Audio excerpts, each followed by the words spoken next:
Educación al Día, espacio alternativo y pluralista del equipo sindical de educadores demócratas de Antioquia. Dirección General, Omar Arango Jiménez. Escúchelo de lunes a viernes a partir de las 7:30 de la noche en los 1020 de emisora Claridad de Todelar. Somos comunicación, lucha y servicio. Hola, ¿qué tal, amables oyentes de Educación al Día? Muy buenas noches. Les recordamos que este es el espacio radial del equipo sindical de educadores demócratas del departamento de Antioquia. Mi nombre es Karina Arango Carbonó y a esta hora les doy la bienvenida a este espacio radial para la educación y temas de actualidad. A esta hora saludamos a quienes nos sintonizan a través de www.educacionaldia.com.co, también a través de nuestro canal de YouTube Educación al Día. Les recordamos que estamos en cadena con Radio Farallones y la cadena HSCH. Bienvenidos. Colombia está en el punto más crítico de la pandemia y el personal de salud hace su mejor esfuerzo, pero la alternancia aumenta los riesgos. El gobierno es responsable de establecer e implementar las condiciones para un retorno seguro a las instituciones educativas y mejorar el sistema de salud, porque primero está la vida, no a la alternancia. Unidos vamos con FECODE.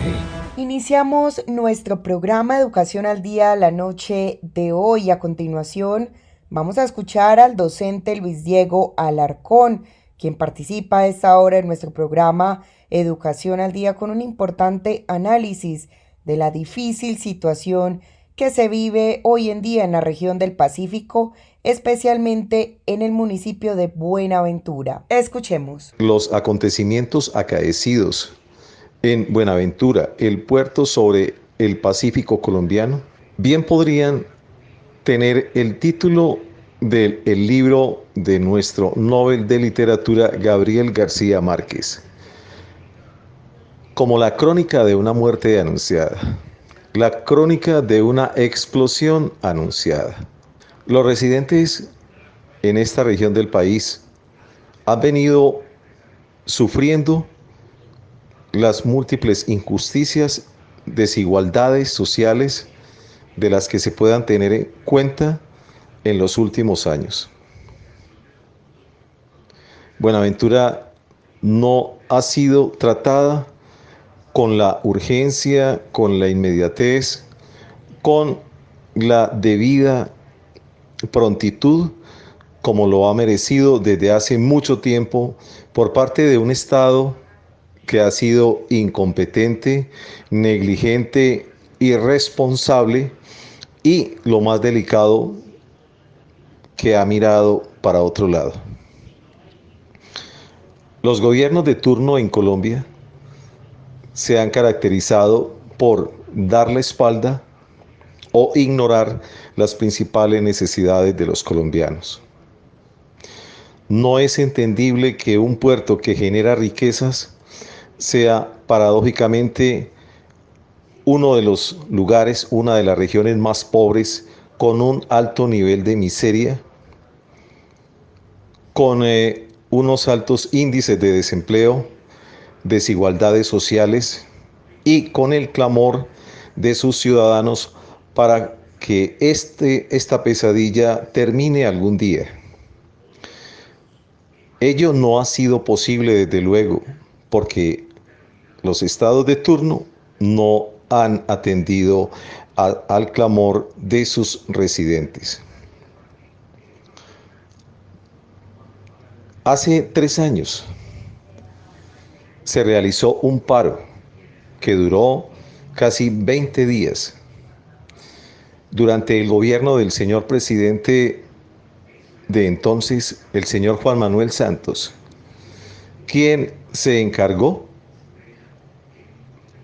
de llevar allí un paquete de soluciones para los más necesitados de Buenaventura. Sin embargo, como todo lo que sucede en este país folclórico, los ciudadanos de bien no solamente fueron engañados en su buena fe, sino también decepcionados por parte de ese Estado que les mintió, por parte de ese Estado que nunca les cumplió. hoy, después de 3 años, hemos vuelto al mismo escenario. Un escenario que ya no aguanta, un escenario que ya no resiste más esa cruda realidad que se vive sobre el Pacífico colombiano, sobre este puerto del Pacífico colombiano. Es una lástima, es una tristeza que los colombianos de bien tengamos que mirar con tristeza y con decepción los malos procederes de un gobierno que no ha sido ni ha actuado con ética ante sus ciudadanos. No sabemos cómo va a finalizar, cómo va a terminar la problemática no solo en el Pacífico colombiano, en Buenaventura, sino también en Chocó, otra de las regiones que ha venido pidiendo a gritos soluciones inmediatas y concretas por parte de un Estado negligente, un Estado que mira con desdén a sus ciudadanos de bien. Unos ciudadanos que ya no aguantan más y que han pedido a gritos soluciones prontas y oportunas por parte de un Estado que nunca los ha escuchado. Los políticos de turno, las administraciones que hemos visto a lo largo de los años, ninguna de ellas se ha implicado a profundidad con los principales problemas de los chocuanos. El departamento del Chocó ha sido también otro escenario de indiferencia total por parte de nuestros gobernantes. No sabemos a dónde vamos a llegar, hasta dónde el Estado colombiano seguirá volteando la mirada para otro lado, hasta dónde este Estado incompetente seguirá haciendo oídos sordos de las necesidades más apremiantes de los bonaerenses y de los chocuanos. Un paquete de medidas que se ha anunciado con bombos y platillos en el año 2017 para los bonaerenses y que hoy, a día de hoy, no ha sido efectivo. Los colombianos debemos no solamente mirar hacia el Pacífico, mirar hacia Buenaventura, hacia el Chocó, sino también a otras regiones en las que el Estado no solamente no hace presencia, el Estado se ha portado de una forma indigna con sus ciudadanos. Es una pena y duele profundamente lo que sucede en muchas partes, en otras regiones de Colombia, porque no son solamente Buenaventura y el departamento del Chocó. Son también otras regiones sobre las que las necesidades están sobre la mesa. Necesidades a las cuales el gobierno no ha querido atender. No simplemente porque no ha habido una inyección, una inversión social con el ánimo de solucionar las principales desigualdades que se viven en cada lugar de estos territorios, completamente olvidados e ignorados por el Estado colombiano. Esperamos y soñamos, pero con realidades concretas, que lleguen a Buenaventura las soluciones debidas e indicadas para que florezca allí, sobre este puerto del Pacífico colombiano, el desarrollo, la armonía, la igualdad de derechos y la dignidad de los ciudadanos de esa región, e igualmente para el departamento del Chocó, e igualmente que este sueño sea una pronta realidad. Lo que a veces dudamos y con cierto escepticismo quizá esperamos. Mientras que los gobiernos y las administraciones de turno no se impliquen a fondo en la problemática que existe en cada una de estas regiones. Nos duele, por no decirlo menos, pero es la realidad del folclorismo colombiano, de lo que pasa en Colombia. Esperamos, sin embargo, esperamos con la mirada puesta en Dios que algún día, y que ese día no sea muy lejano, esas soluciones lleguen y sean efectivas para cada uno de los residentes en estos escenarios donde la pobreza, la miseria, las situaciones más infrahumanas son y se han convertido en el pan de cada día. De otro lado, no es con 20 policías, no es enviando 20 policías y 2 soldados, como el Estado colombiano cree que va a solucionar una problemática de tiempo atrás, una problemática que se ha venido recrudeciendo, que se ha visto cada vez mucho, pero mucho más evidenciada en todo lo que sucede allí. Con residentes, con subresidentes, con colombianos de bien, afectados y en medio de 2 fuegos. No es con fuerza policial, no es con fuerza militar concretamente como se le puede hacer frente a una situación de la que el gobierno es consciente que no ha acatado, que no ha hecho una responsabilidad, una tarea y una obligación que el gobierno colombiano no ha hecho. Esperamos buenos vientos, mejores aires para estas 2 regiones de Colombia, el puerto de Buenaventura y el departamento del Chocó. Y en las últimas horas se han realizado jornadas de movilización convocado por los jóvenes de Buenaventura en el marco del rechazo a la violencia que se vive en el distrito. La comunidad le exige al gobierno nacional, en cabeza de Iván Duque y en coordinación con la administración distrital, que se brinden soluciones integrales que establezcan la ruta para solucionar de manera estructural el problema de seguridad que vive el municipio de Buenaventura. Hoy estamos acompañando esta actividad que por iniciativa de los jóvenes en Buenaventura se está llevando a cabo con actividades lúdicas, culturales, que son muy significativas.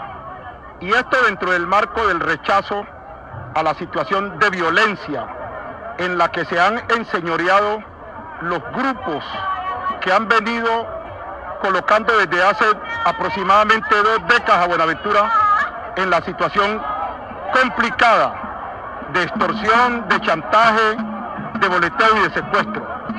Por esa razón estamos acompañando una actividad de carácter civilizada que se está llevando aquí en el Gallinero y que queremos hacer un llamado desde aquí al gobierno nacional, porque sabemos que las estructuras que están funcionando en Buenaventura dependen de estructuras internacionales y nacionales que hoy crean el caos y la zozobra en Buenaventura.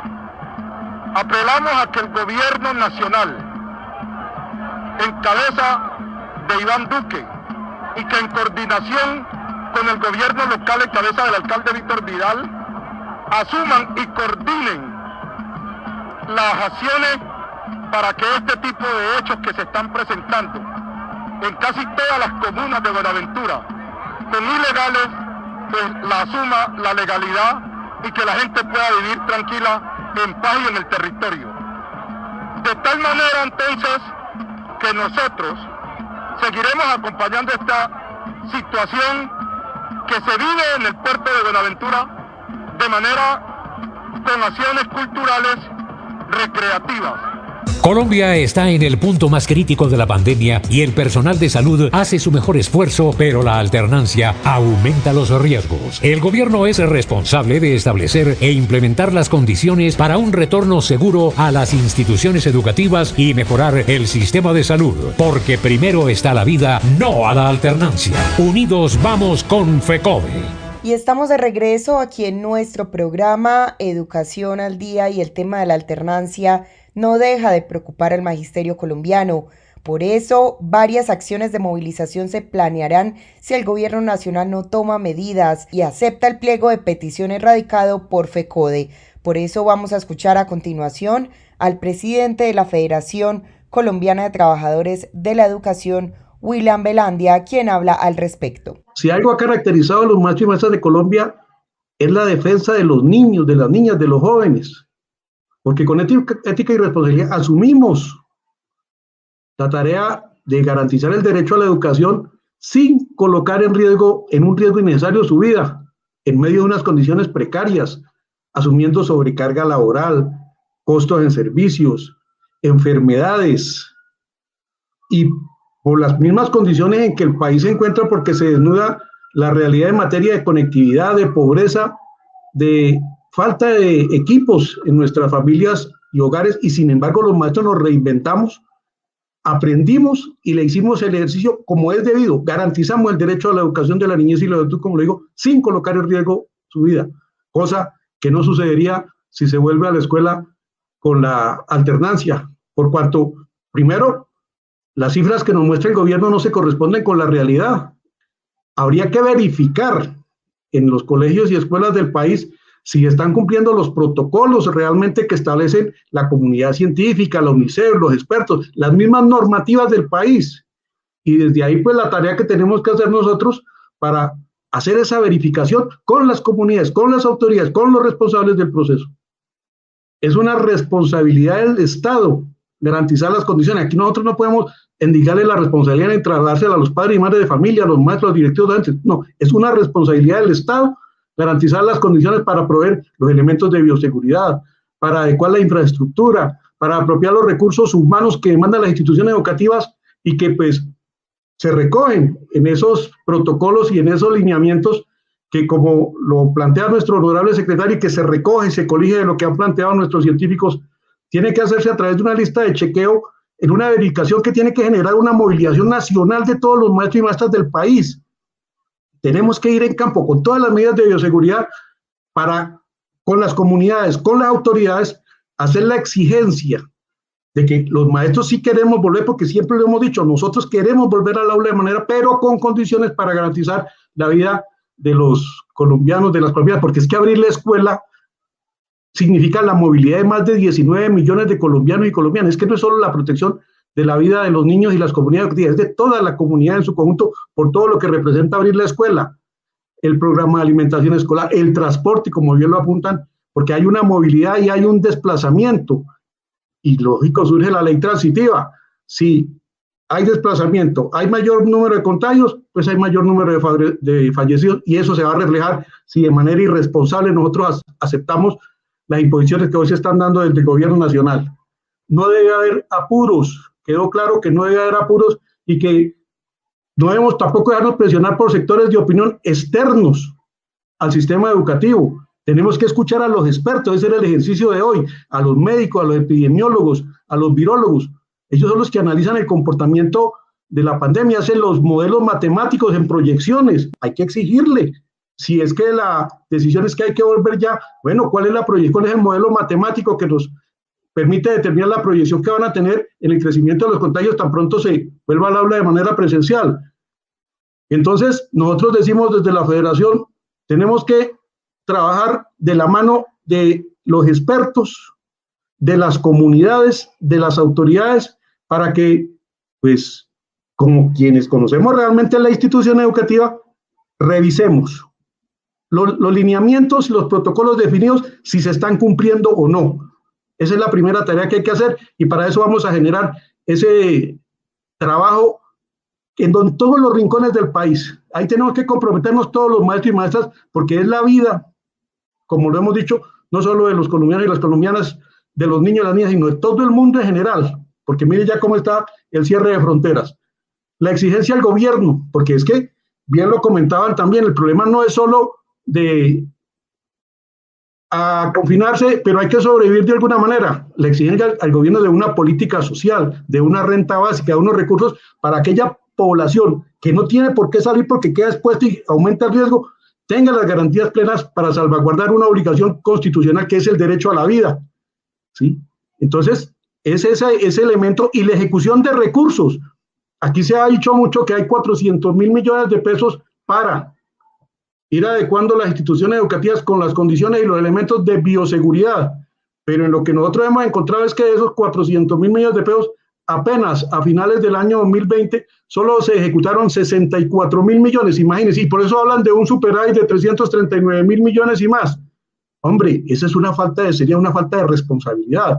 Y eso que, a juicio nuestro, son recursos insuficientes, pero bueno, que se incorporen y se apropien para ese ejercicio de ir preparando nuestras escuelas y colegios. FECODE de manera responsable presentó, cuando se discutió la ley de presupuesto, una adicional por 650.000 millones de pesos al gobierno para que se implementaran con esos recursos más elementos de bioseguridad, más procesos, y se asegurara también la conectividad, porque es que el problema no es llegar solo a la escuela presencial, sino y el tema de la conectividad y la dotación a las escuelas y a los padres y madres de familia para que tengan los elementos tecnológicos, va más allá de todo eso. Sin embargo, desafortunadamente, no se tuvo en cuenta esa propuesta de la Federación, que son 650.000 millones, como se ha dicho, para el presupuesto nacional. Hombre, es la vida, es el derecho a la educación, es el derecho a la salud de nuestra niñez y juventud.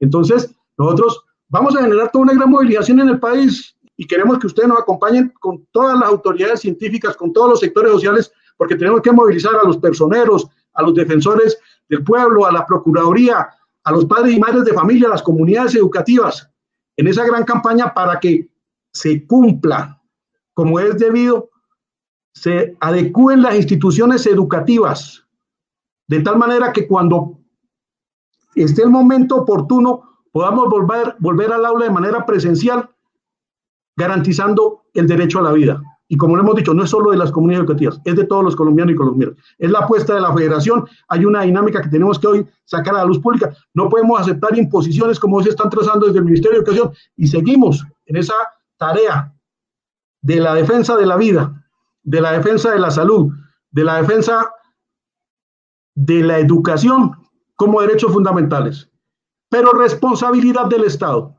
Y estamos los ciudadanos, los colombianos y las colombianas, los maestros y maestras, obligados a que el Estado los cumpla. Entonces, esa es la tarea que tenemos que hacer en esa dinámica que, como lo hemos dicho, ya desde mañana saldrán las directrices para todo el país y el compromiso con nuestras filiales. Queremos comprometer a nuestros sindicatos filiales en esa tarea de seguimiento, de verificación, de la apuesta y de sistematización, que esa información nos la retorne para nosotros mostrarla a la comunidad internacional, para mostrarla a la comunidad nacional, para decirle a los maestros y maestras, estamos comprometidos con esa escuela del retorno, pero queremos esa escuela del retorno en condiciones de vida para la población colombiana, no solo para nuestra niña y juventud, sino para la población colombiana en su conjunto. Es el ejercicio responsable que siempre hemos hecho desde la Federación y por eso hoy con esos conocimientos, con esa sapiencia que apunta a todo ese ejercicio, complementa a lo que nosotros estamos haciendo desde la Federación. Y el tema de la vacuna, por supuesto, hay un velo en torno y fíjense que ya ni siquiera está muy seguro que sea el 20, por ahí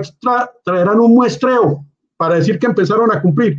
Y el peor error, coincidimos totalmente, que sea la GPS la que vayan a administrar este procedimiento. Nosotros creemos que tiene que haber una responsabilidad del Estado, una vacuna democrática para todos los colombianos y las colombianas, gratuita y segura. Ese es un reto que tenemos que hacer y en ese sentido también los maestros estamos pensando, como lo ha recomendado la comunidad internacional, como lo ha recomendado la UNESCO, que los maestros y maestros después del personal de salud también debemos estar en una línea cercana a esa primera etapa para que se garantice ese otro elemento fundamental en esa escuela del retorno que tanto hemos defendido y que queremos los colombianos, que queremos los maestros y particularmente desde la Federación en esa tarea que siempre nos ha unificado, la garantía del derecho humano a la educación de nuestra niñez y su juventud como el capital humano más valioso que tenemos los maestros, pero que tiene una sociedad en su conjunto. Y se realizó por parte de la Central Unitaria de Trabajadores CUT un interesante evento virtual llamado A Fondo con la CUT, legado del neoliberalismo y los gobiernos de extrema derecha, en el cual se reunieron miembros de las centrales obreras y de trabajadores de diferentes países del mundo. Por eso hoy vamos a escuchar algunas intervenciones de las más importantes dentro de este interesante panel. Iniciamos escuchando entonces la intervención de Brian Finnegan de los Estados Unidos de América. La AFL-CIO representamos 12 millones y medio de trabajadores y trabajadoras en 55 sindicatos de los Estados Unidos. Y yo quiero volver un poco atrás, más aún, sobre el tema Chile y el modelo laboratorio, porque creo que todos aquí participando saben bien que si bien es cierto que Chile fue durante muchos años el laboratorio, también los autores intelectuales de todo ese proyecto y el nido del neoliberalismo que fue exportado desde Estados Unidos tiene una historia de muchos años. Realmente comenzó en los años 40, apenas terminando la Segunda Guerra Mundial, ya tuvieron en muchas universidades, en algunas fundaciones, a veces progresistas, pero en este proyecto fue un consenso contra cualquier propuesta de progresista o de izquierda. Y obviamente el gobierno de Estados Unidos comenzó en los años 40 a armar, especialmente Chile, centros académicos y alianzas empresariales para crear una clase y una visión empresarial, una visión contra los sindicatos y contra cualquier propuesta más tildado a modelos socialistas. Entonces, estamos hablando de una historia de muchos años. Sobre lo que está pasando aquí, ahora en Estados Unidos, esperamos que estamos saliendo de una pesadilla nacional. Lo de Trump fue 4 años muy locos, difíciles, espantosos, y obviamente tuvo un impacto dentro del país, pero también en el mundo. El papel del gobierno de Trump en todos los ámbitos multilaterales fue algo dañoso, desde la OIT, nuestro ámbito más importante, a la misma ONU, hasta todas las áreas en que normalmente Estados Unidos por lo menos tuvo una actitud de participación y fortalecer y apoyar hasta la Organización Mundial de la Salud. El gobierno de Trump hizo todo para destruir cosas y decir desde el primer día o antes, primero Estados Unidos, vamos a preocupar y trabajar solamente para Estados Unidos, y eso vamos terminando ya con la entrada del gobierno Biden, pero les digo que hay una resaca grande después de 4 años y tenemos, como saben, una porción, un porcentaje de la población que aún creen en las mentiras de Trump, y tenemos mucho trabajo enfrente para dar respuesta y aclarar todas las mentiras. Todos yo creo que no vamos a poder, pero por lo menos los principales, para decir la verdad. Y ya el gobierno de Biden en los primeros días ha hecho muchas cosas para revertir, para cambiar la sanidad, la política de Estados Unidos en el tema laboral, pero también en temas generales sobre cómo vamos a realmente apoyar el pueblo del país, que están sufriendo números realmente increíbles del coronavirus.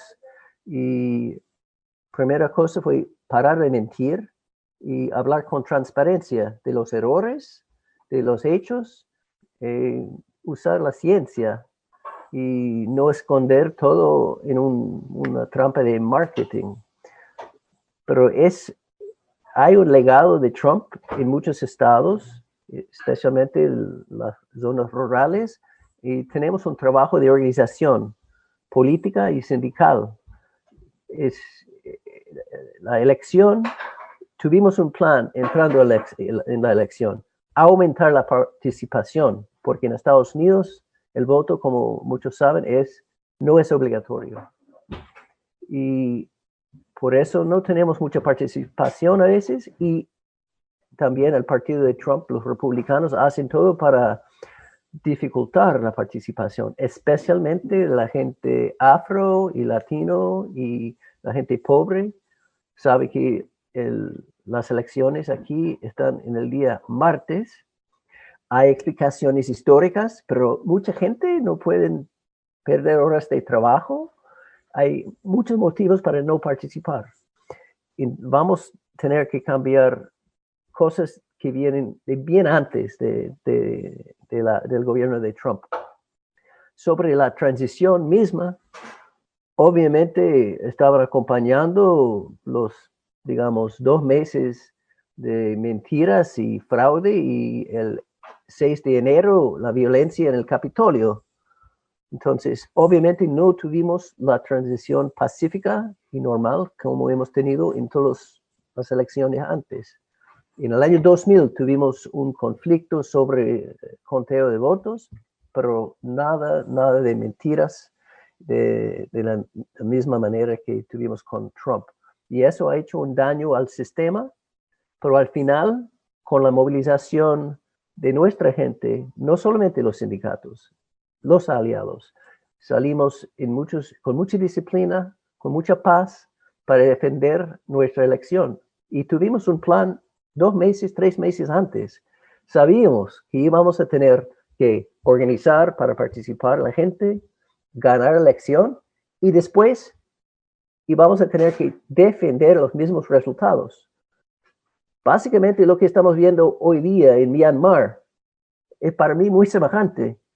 Esa dictadura militar que volvió hace una semana está intentando negar los resultados contundentes de las fuerzas democráticas de Myanmar. Y en las calles, sábado, domingo, hoy, en Myanmar, la gente está movilizada. Y las federaciones y centrales sindicales y sindicatos y trabajadores están ahí participando.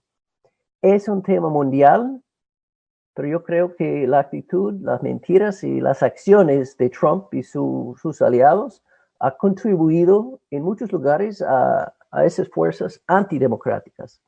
Entonces, estamos frente a desafíos claros, sindical, de trabajo, medio ambiente con cambio climático, pero la misma democracia, las reglas del juego, la idea de verdad. Estamos con tantos frentes de esa guerra que es muy difícil realmente elegir unos o 2 o 3 temas prioritarios, pero como movimiento sindical, obviamente tenemos que hacerlo. Y estamos bien claro que para nosotros el hecho que como dije, es el nido de esas ideas neoliberales. Tenemos décadas de actitudes ideológicas muy normalizados aquí contra el movimiento sindical, contra propuestas progresistas, y estamos trabajando primero para sacar un paquete fuerte y grande y equitativo para apoyar a la gente que están sufriendo más el coronavirus. Quiero decir, la comunidad afro, la comunidad latina, los trabajadores esenciales, la gente en supermercados, en clínicas, la gente que no puede trabajar como yo tengo el lujo de trabajar en casa en estos meses. Es solamente la cuarta parte o tal vez máximo 30% de los trabajadores de este país pueden trabajar desde sus casas. Entonces tenemos que apoyar a la gente que está ahí al frente, los trabajadores esenciales en cualquier sector. Después, pero bien rápido después, estamos con una propuesta de una nueva ley sobre la sindicalización. Se llama el PRO Act, para proteger el derecho de sindicalización y cambiar cómo funcionan las campañas sindicales. Creo que entre las cosas que están llegando al mundo, pero especialmente me refiero a Brasil, es cambiar el modelo sindical para que sea más semejante a lo que tenemos en Estados Unidos, que es un desastre, donde los empresarios pueden fácilmente amenazar y evitar la existencia de sindicatos. Tenemos décadas de lidiar con eso, y creo que hace pocos años Lisboa puede describir lo que está pasando ahí para derrubar un sistema que garantiza la por lo menos la existencia de sindicatos. Otro tema, qué clase de sindicato, la militancia del sindicato, pero aquí hay una propuesta permanente de las empresas de evitar la existencia de sindicatos. Y la propuesta que tenemos es para cambiar las reglas. Vamos a seguir, infelizmente, es muy probable que vamos a tener mucho más de esas campañas con voto y necesitamos 50% más uno.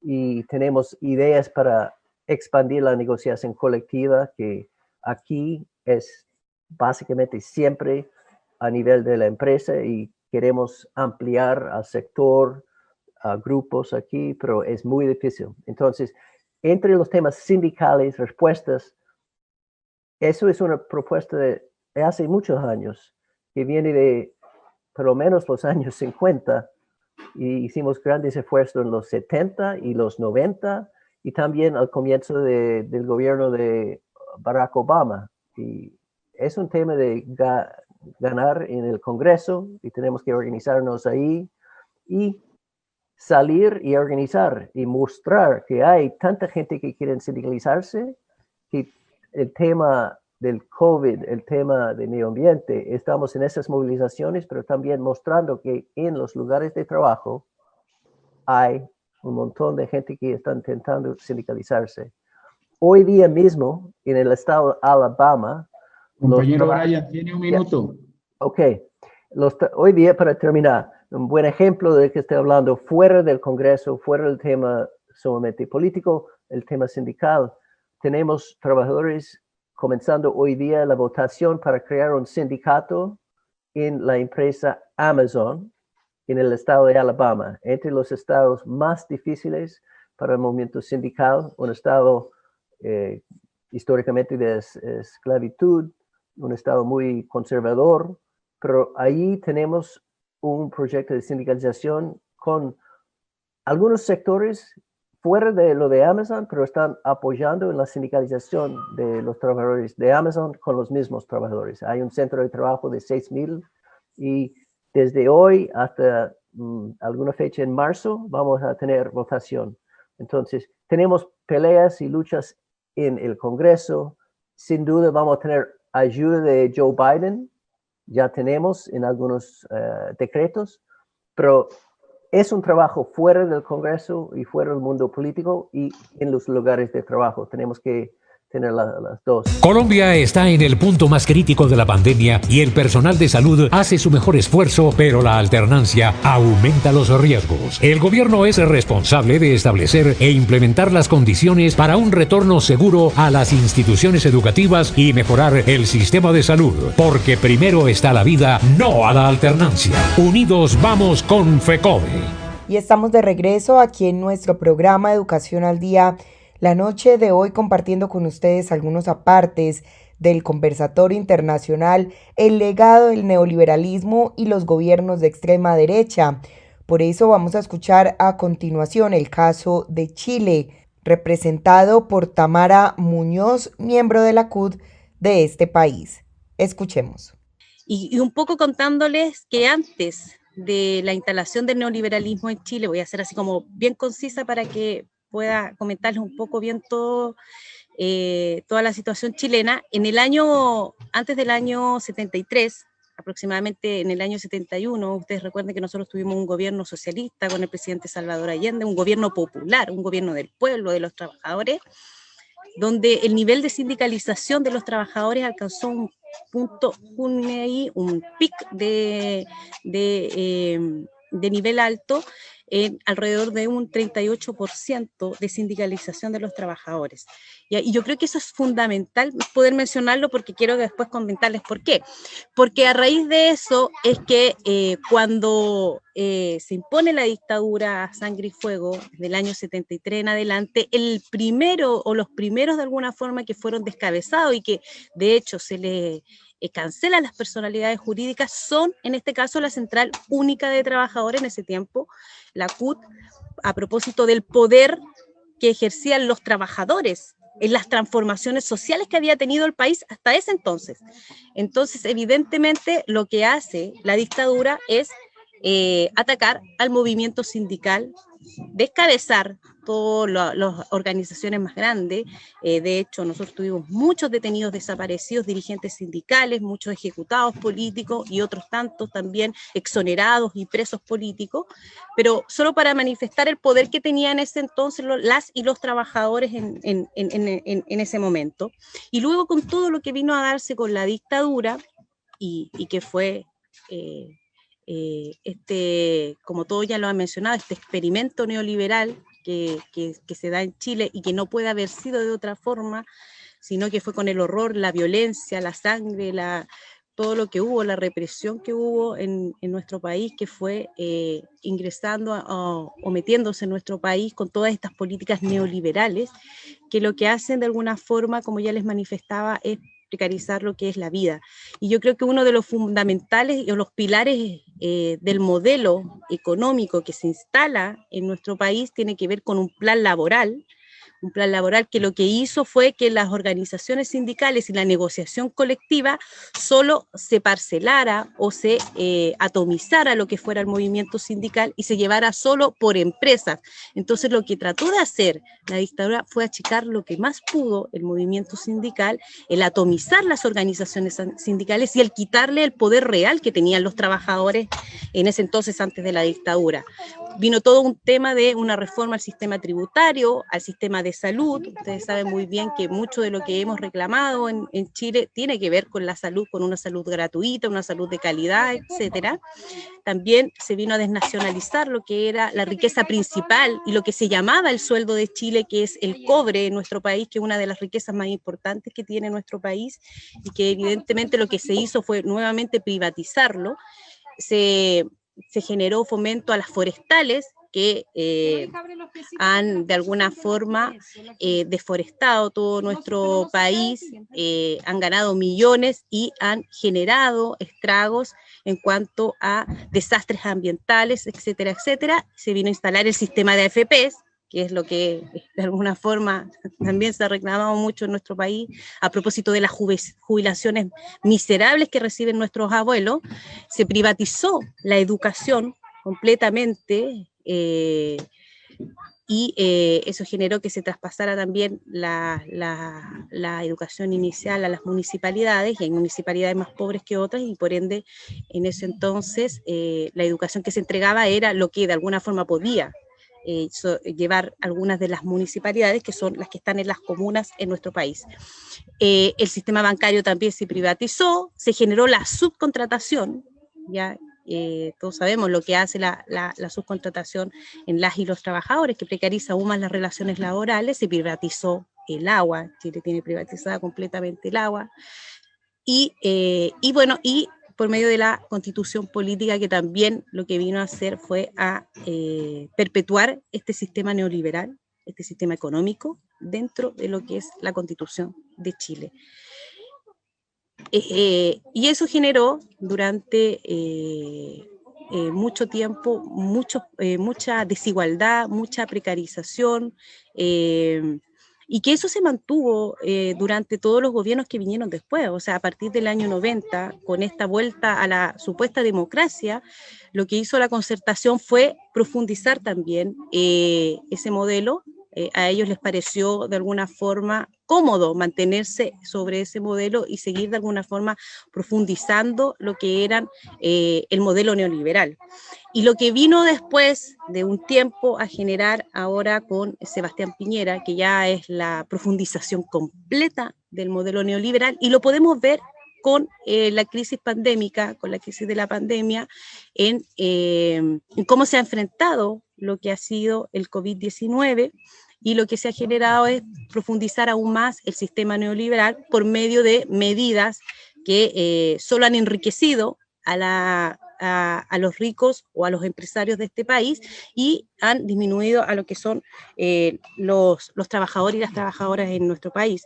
Hay dos leyes que se sacaron muy urgentemente. Una tiene que ver con suspender los contratos laborales de los trabajadores, que han sido alrededor de 1 millón de los que están en este caso suspendidos, y que han sido los propios trabajadores quienes han asumido ese costo, pagándolo desde su mismo seguro de cesantía, de sus ahorros del seguro de cesantía. Y otro más, que es una profundización aún más que tiene que ver con, para que me haga el favor y la lleve a hacer tiene que ver con la ley del teletrabajo y esa ley que ha permitido que los propios trabajadores sostengan los costos de operación, los costos de herramientas de trabajo y que ha generado también mayor atomización en el movimiento sindical.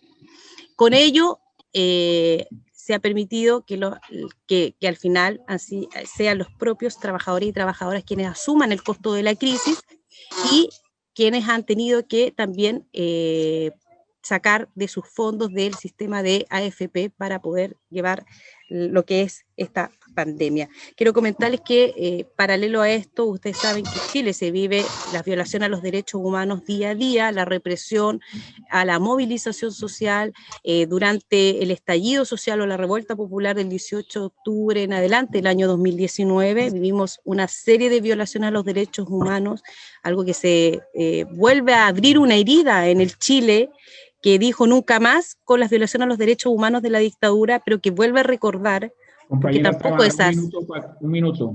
Sí, tampoco fue sanado. Entonces, por ende, quedó esa herida abierta y ahora vuelve a abrirse con esta represión que ha habido. Quiero comentarles que el fin de semana, ahora el sábado pasado, los pacos, que nosotros le decimos a carabineros de Chile en este país, los pacos, asesinaron a un joven malabarista.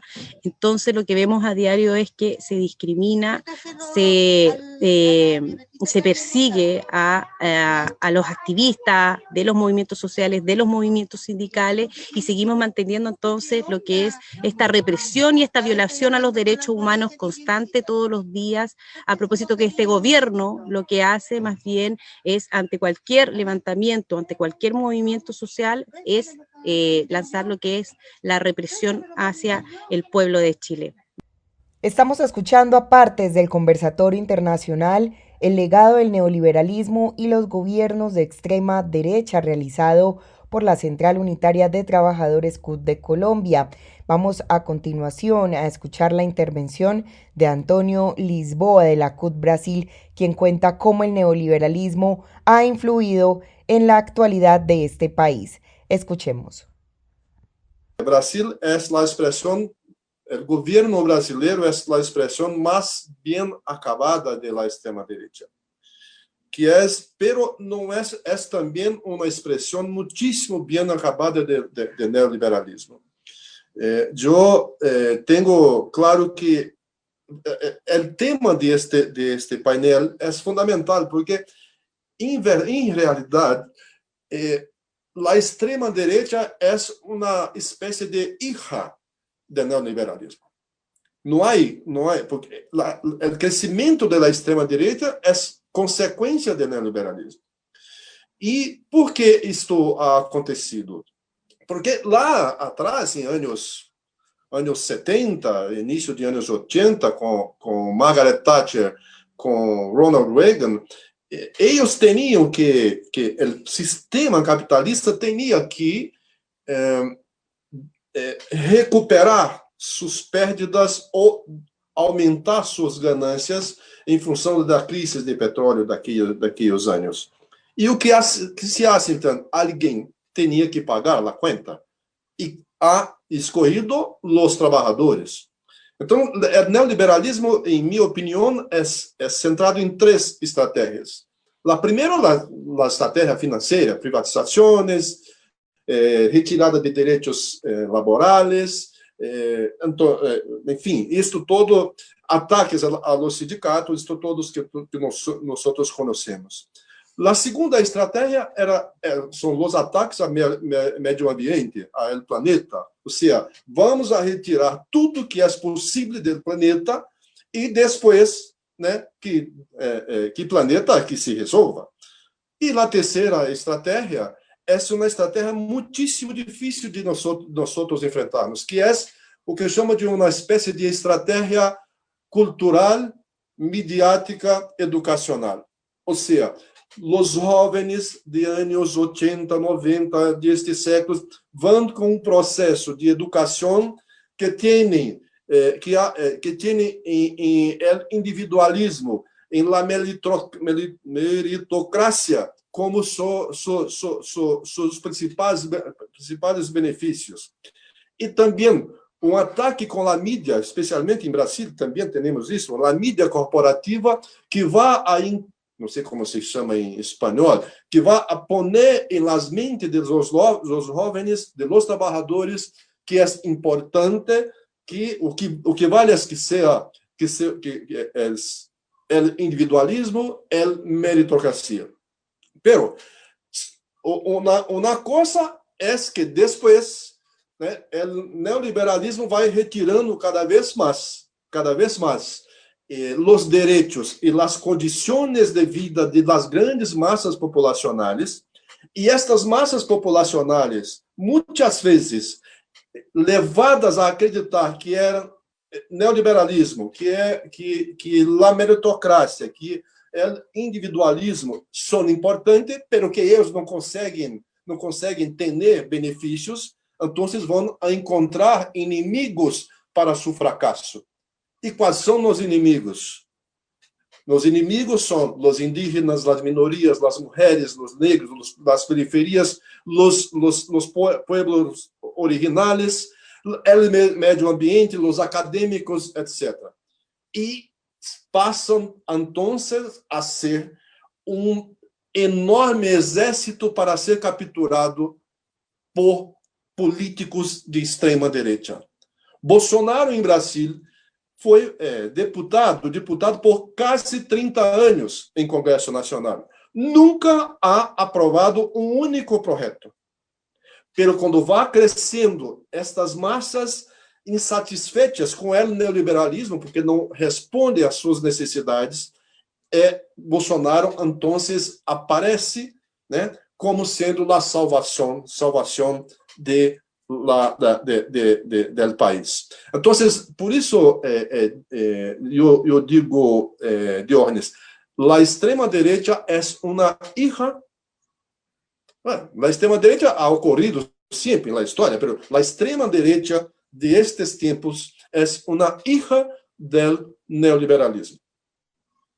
A segunda questão que tinha que dizer é que, bueno, vocês conhecem a situação de Brasil, os ataques a sindicatos, a reforma laboral de 2017. Quero de público, uma vez mais, agradecer a vocês de CUT Colômbia, que muitíssimos nos han ajudado em Genebra a poner Brasil na lista curta de casos, pero os ataques aos direitos de trabalhadores em Brasil são também uma combinação com a extrema-direita. Então, assim como ha ocorrido em Chile com Pinochet, aqui em Brasil ocorre com Bolsonaro e Paulo Guedes, que é o ministro da Economia, que ha estudado e participado da equipe econômica de Pinochet em anos passados. Então, o que Paulo Guedes disse é que temos que privatizar tudo. Essa é a palavra que Paulo Guedes e que Bolsonaro têm em pleno acordo. Então, a situação é muitíssimo complicada, mas, claro, nós temos hoje a resistência em Chile, temos hoje as eleições em Bolívia, vamos a invitar, incluso este mês, o presidente Lúcio a fazer um webinar com nós. Temos as eleições de Equador, uma grande notícia de ayer para todas as eleições de Argentina, e isto vai ajudar-nos a enfrentar o neoliberalismo extremo e a extrema-direita em Brasil, porque em Brasil há uma combinação, né, muitíssimo grave de neoliberalismo extremo com extrema-direita do ponto de vista de direitos humanos, etc, etc.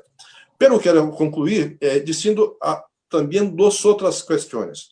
Primeiro, estamos em uma pandemia e a saída da pandemia tem que ser um grande desafio para nós outros trabalhadores e também tem que ser uma grande estratégia, temos que construir uma grande estratégia de unidade de los trabalhadores, de los movimentos sociais do mundo para enfrentar, para poner em prática uma saída da pandemia que não seja a saída da pandemia de Fórum de Davos, porque los capitalistas, las big techs, né, o sistema financeiro está preparando uma saída da pandemia que eu chamo de grande reinício, algo assim.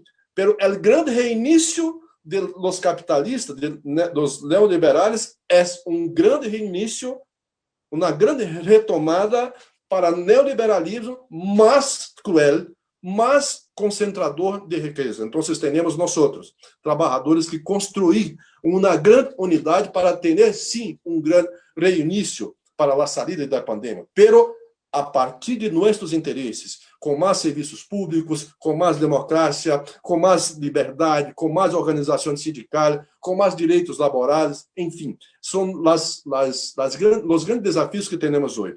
Pero eu queria concluir, não sei quantos minutos tenho, acho perto de 10. Tiene uno, compañero. Assim, queria, então, concluir agradecendo uma vez mais, dizendo a importância deste painel e dizer que temos muitíssimo o que fazer. Sair de esta crise econômica, sanitária, social, humanitária, com um caminho que seja a salvação da humanidade. Porque se nós não fizermos isto, vamos à barbárie, porque os neoliberais não estão preocupados com o planeta, com a humanidade, etc, etc. Entonces tenemos grandes desafíos. Gracias. Amables oyentes, hemos llegado al final de nuestro programa Educación al Día. Les recordamos que este es el espacio radial del equipo sindical de educadores demócratas del departamento de Antioquia. Les recuerdo que soy Karina Arango Carbonó y agradecemos a todos por su sintonía. Les recordamos que nos pueden escuchar de lunes a viernes a través de www.educacionaldia.com.co de 7:30 de la noche a 8:30. También pueden sintonizarnos a través de nuestro canal de YouTube. También estamos en cadena con Radio Farallones y la cadena HSCH. Feliz noche para todos. Educación al Día, espacio alternativo y pluralista del equipo sindical de educadores demócratas de Antioquia. Dirección General, Omar Arango Jiménez. Escúchelo de lunes a viernes a partir de las 7:30 de la noche en los 1020 de emisora Claridad de Todelar. Somos comunicación, lucha y servicio.